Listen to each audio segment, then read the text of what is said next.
one difficult aspect of a man's life is to keep a healthy and a stable nutritional status. This is not different with a pregnant woman. Theirs is even more difficult and challenging and may need help. Welcome to the Pregnant Show with me, Euphemia Koleki, and today we are discussing nutrition in pregnancy. With me in the studio is Miss Ivy Dunyo, our nutrition officer, who will help us with the discussion. Miss Ivy, you are welcome to the show. Thank you, Big Mama. Why do you call me a nutrition officer? I'm a nutritionist. You should know. Hey, madam. Yes. You know, I'm a nutrition officer anyway. Exactly. But I love to be called a nutritionist. Okay. But why that? Well, you know, I feel good when being called a nutritionist. Hey, anti-nutritionist. And don't forget, because I don't know, I just love my work. I love what I do, and I enjoy doing what I'm doing. Okay. Because of that, I just feel like, let me just give myself a name, a nutritionist, instead of the nutrition officer. So you are okay with a nutritionist? Perfect. Okay. So, mommy nutritionist, auntie nutritionist, Ivy. Yes. Then take us through what nutrition is. Okay, you know, when we talk about nutrition, a lay person might think, okay, taking a 3 square meal a day, that is all. Okay. Forgetting that the food has to be a well-balanced diet. Okay. So when we talk about nutrition, it's a study of nutrients in food. Okay. That's our body uses and how the body uses them to keep us alive and healthy. Okay. It includes the nutrients that are important to our health. Don't forget that nutrition also focuses on how we can achieve a healthy nutritional status. A healthy nutritional status through diet, biochemical, physiological processes that makes the nutrients useful. Hey, anti-nutrition. Nevertheless, nutrition also focuses on how we can use diet in preventing diseases. Anti-nutritionist, please come to our level. Okay? Just come to our level and let's understand what you are saying. So all that you are saying is that when the body is not able to use the nutrients that it gets to keep us alive, it means that we are not having a good nutritional status. Basically, not that, but what I'm trying to say is that you taking a 3 square meal a day, the food you've taken is not well balanced, does not contain the proportion that it needs, it doesn't make it a balanced diet. Okay. So because when we talk of a balanced diet, for instance, you are taking a plate of a food, the plate of a food, a portion that should be the greatest has to be fruits and vegetables. Okay. Then protein and then carbohydrates has to be of 25% each. Okay. Then the fat has to be the least. Okay. That has to be what? 10%. All making it 100%. Okay. So in an aspect where I cannot actually calculate them, 40% of my vegetable or the 25% of my protein, because it's not that now that I'm going to put my egg on a weighing scale to see or to calculate whether the meal I'm having, the egg and the fish I'm taking or whatever I'm taking in it, 25 of it is protein. Okay, so all that you are trying to tell us is that in a plate, for a plate of meal, our fruits and vegetables should be more. Yes. When you are followed by the protein. Exactly. Okay. Protein and then the carbohydrates. Okay. It should be of the same quantity. Okay. Then the fats should be the least. Okay. Yeah. Meaning our fat consumption in a meal should be very low. Exactly. Okay. Once we are talking about nutrition in pregnancy, with all the definition of nutrition that you have given, how then can a pregnant woman go through her pregnancy with a healthy and then a normal nutritional status? But hold on, before you give us the answer to your question, let's go for a quick commercial break and we'll be right back.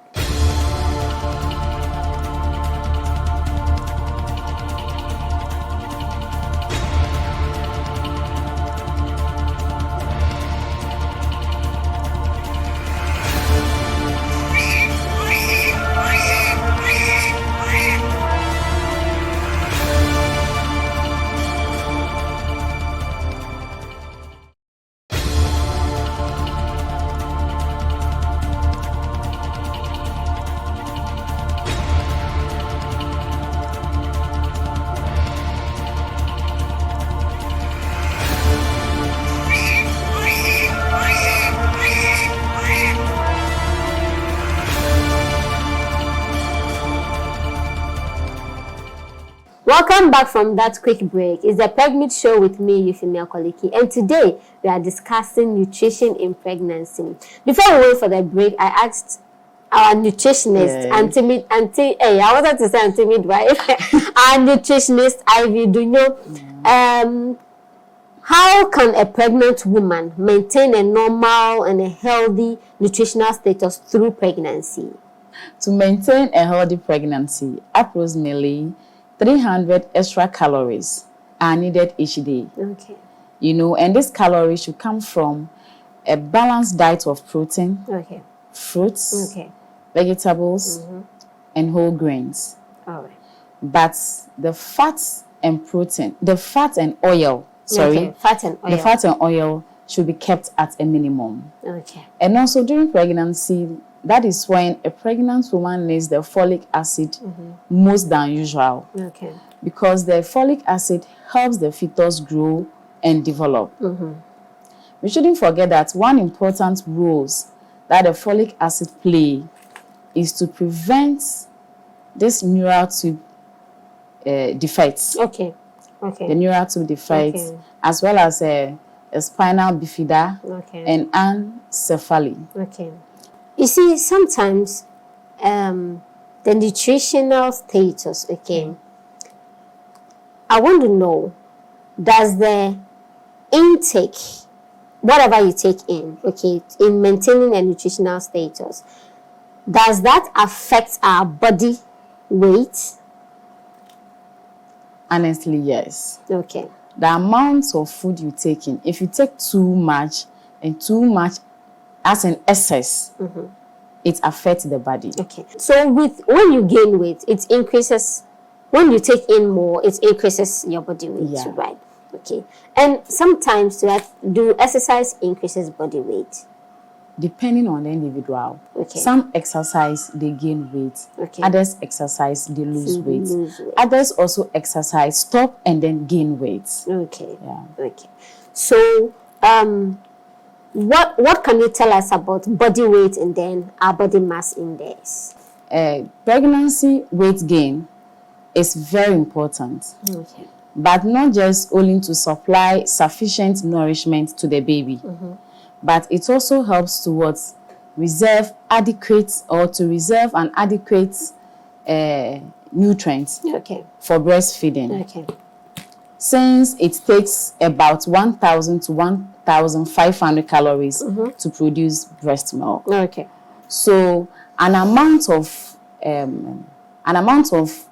weight gained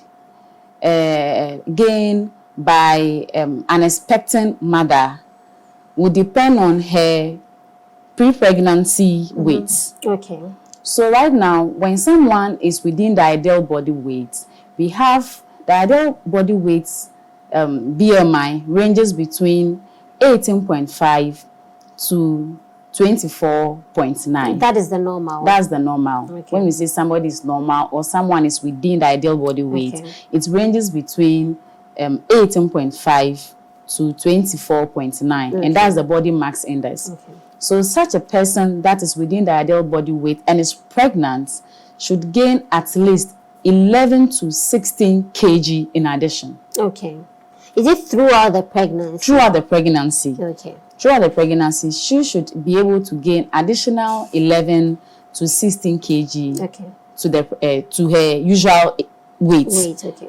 So, but someone who is underweight, when we talk about underweight or low BMI, it has to do with someone whose BMI is below 18.5. Okay. When someone is below 18.5, Okay. it means that the person is underweight. Okay. So with this, the recommended pregnancy weight gained needed for the person has to be from 13 to Okay. 18 kg. Okay. That person needs to gain additional 13 to 18 kg Okay. to the weight to balance it for her to fall within the ideal Okay. body weight. Okay.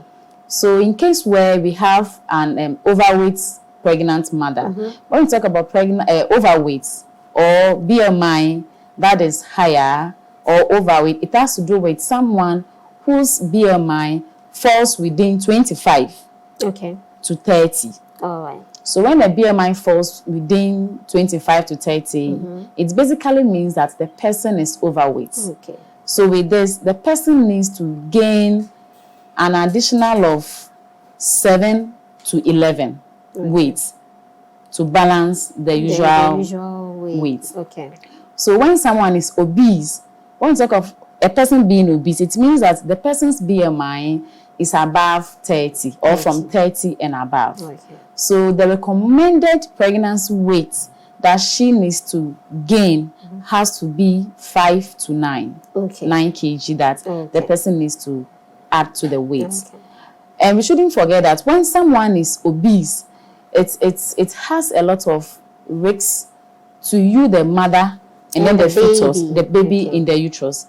Because an obese mother can be diagnosed of pre-eclampsia, which is life-threatening. Yeah. So we always advise that before you become pregnant, you prepare your body well, you prepare your mind psychologically, you ensure that you fall within the ideal body weight. Okay.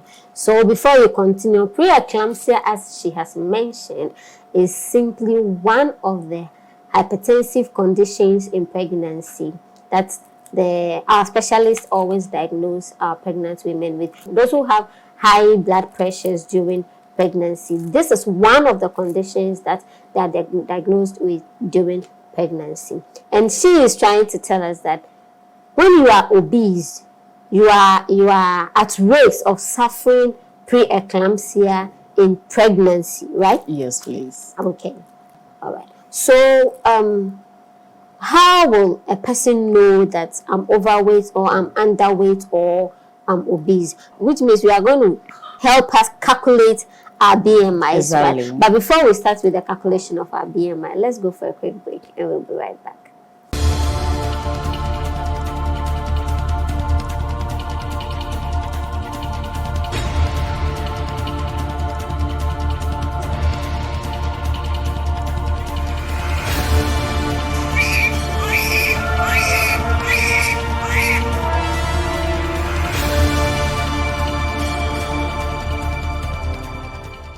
Welcome back from that quick break. It's the Pregnant Show with me, Euphemia Koleki, and today we are discussing nutrition in pregnancy with Miss Ivy Dunyo, our nutritionist. So before we left for the break, we were going to calculate the BMI. Okay. Yeah. So you help us. You use me, okay, to demonstrate how we'll calculate our BMI. Okay.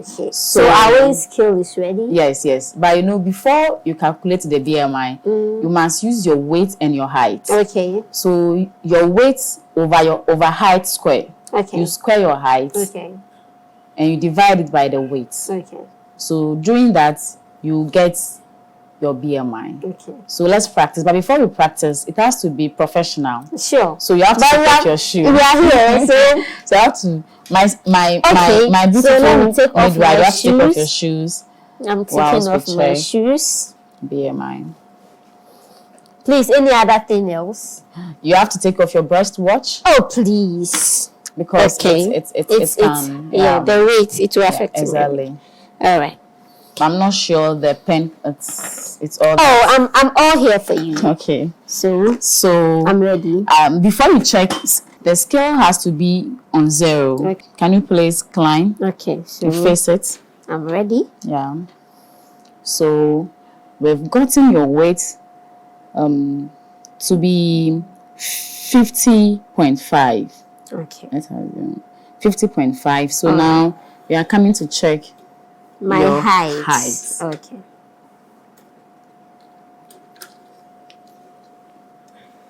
So you stand upright. Mm-hmm.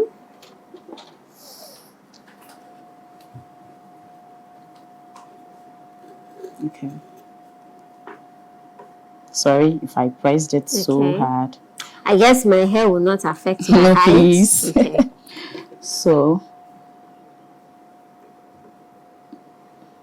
So your height is 126. Yeah, that's your height. Am I that tall or I'm that short? Yeah, that's short. Let me see. Yes, that's 126. Okay. Yeah. So the 126 in centimeters or in meters? This one is in centimeters. So we will now convert it to meters, which will give us 1.26. Okay. Yeah, so you square the 1.26. Then you get the figure.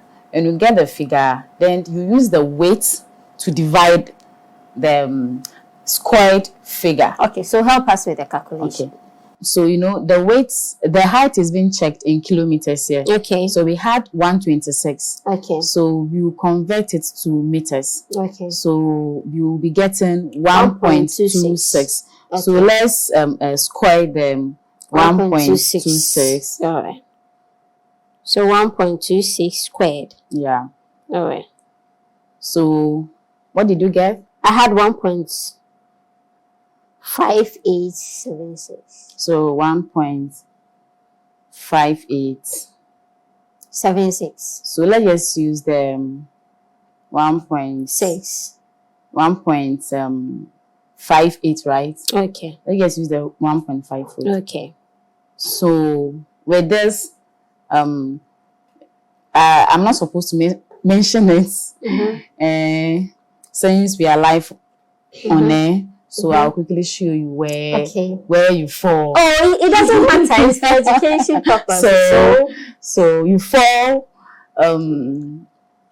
above. Your BMI is above. So my BMI is 34.8, meaning that you are overweight. So let's say if this should be my BMI before pregnancy, that is the 34 point. Meaning so I'm already obese. I'm already obese before pregnancy. So I'm at risk of congenital a lot of things, pre-eclampsia and other problems. Okay. So viewers, with this illustration, you will be able to calculate your own BMI. The BMI simply means body mass index, and you will know whether you are overweight, underweight, obese, or you have a normal weight to carry on with pregnancy. So Miss Ivy Dunyo, nutritionist Ivy Dunyo, I believe you will agree with me that not all of us are able to attain our normal or our healthy nutritional status. Some are not able to attain it. And even those who are able to afford or can attain a normal or maintain a normal and a healthy nutritional status, it's not every day, okay, that they'll be able to maintain a healthy nutritional status. Can you help us know some reason why we have a poor nutritional status? Yes. Following the dietary plan or the principle is somehow difficult. Okay. Me as a nutritionist here, I hardly practice as recommended. Okay. So even though it's difficult, it's a must. Okay. That we try our best. We try our best. Okay. And some people have the means, but the problem is lack of education. Okay. Or people are not well educated. Okay. For instance, I'm an illiterate. Okay. How do I fortify my food and to ensure that what I'm consuming per sitting is well balanced? Okay. So lack of education also counts. As a pregnant woman, when a woman becomes pregnant, appetite diminishes. Yeah. Right? Yeah. I'm sure you bear with me. Yeah. So that woman finds it very difficult to eat because anything as in smells or a scent of a food that she hears puts her off. So it becomes very difficult for that person. And sometimes they crave for certain things that are not even nutritious. Are you getting the whole thing? At times the poverty, the means is not there. Okay. How do you assess? Okay. So this is when family support comes in. Before you become pregnant, you have a lot to do. There's something we call birth preparedness. Okay.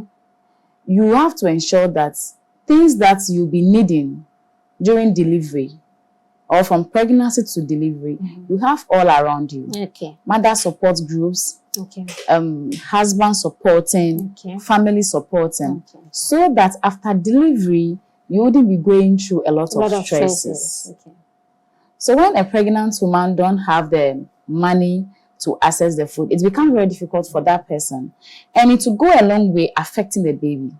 A mother who is underweight, conceived, and has delivered, during the pregnancy, she's not able to gain the recommended pregnancy weight that she needs. Okay. So she ends up going through the pregnancy and has finally delivered. At times too, it's not always that they get to term.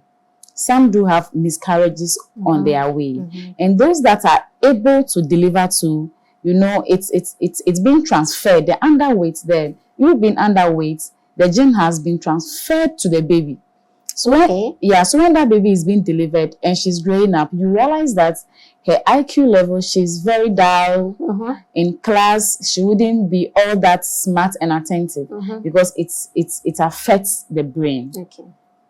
Are you getting it? Yes. That is why we always advise that as a pregnant woman, you should make sure you eat a nourished or a nutritious diet, a diet that is well balanced, since your baby also feeds from what you've consumed. Okay. Yeah. As we are talking about nutrition and then what you consume as a pregnant woman, let's look at alcoholism in pregnancy. Okay. Some women do take in alcohol. Okay. How does that affect the pregnancy? Alcohol and pregnancy doesn't go. Okay. During pregnancy, when a woman takes alcohol, some even end up with having miscarriages. Okay. Some give birth to this premature, preterm, and also low birth weight. And a pregnant woman who is taking alcohol during pregnancy end up with affecting the baby after they are reborn. And during pregnancy too, when a mother keeps taking alcohol, it affects the baby, and it has a very serious condition called fetal alcohol spectrum disorder or disorders. Are you getting it? And this fetal alcohol spectrum disorders has to do with maybe physical problem. The child become mentally retarded as well. Growth restrictions. Yes. Okay. So with this, we advise mothers not to be taking alcohol during pregnancy. Yeah. But aside alcohol, let's say somebody who is not drinking alcohol, but because of pregnancy, she ends up vomiting.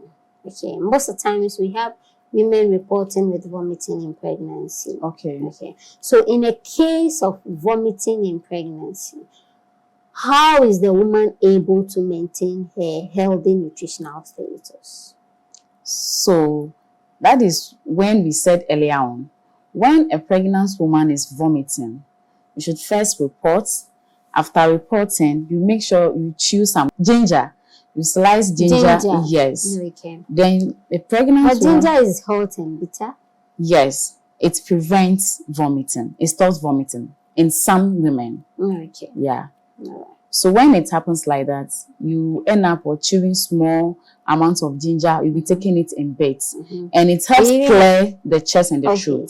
So if the person can't chew it, can we even have ginger juice? Exactly. Can we convert it into ginger juice, ginger candies? Why not? Have ginger candies. Yeah, the person can take it since it will help her aid off the vomiting. Okay. Yeah. Okay. So now, meaning the person will have to take care of the vomiting, then move to the nutritional aspect of. But what if the vomiting doesn't stop and it ends up with hyperemesis and gravidarum?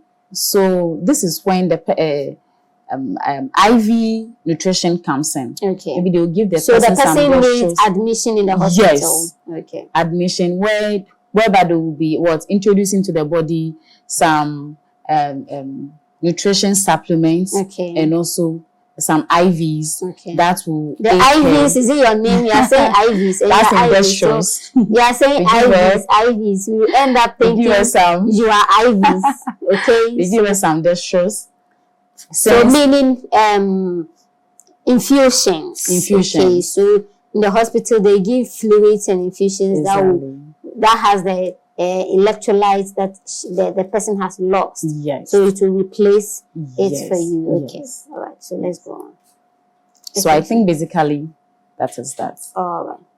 So meaning when the person is vomiting and then cannot stop it in any way, like using the ginger remedies that you've said, the person needs to report to the hospital or needs to report to her midwife as soon as possible. So that whatever needs to be done must be done quickly. Okay. And don't forget that whilst vomiting, the vomiting shouldn't prevent you from taking in fluid at home. Okay. Before you report to the facility, you have to improve your intake of fluid before you report to prevent dehydration. Okay. Yeah. Meaning if you are not able to eat at all, if you can't take anything in at all, you should be able to take in water. Yeah. Or any fluid.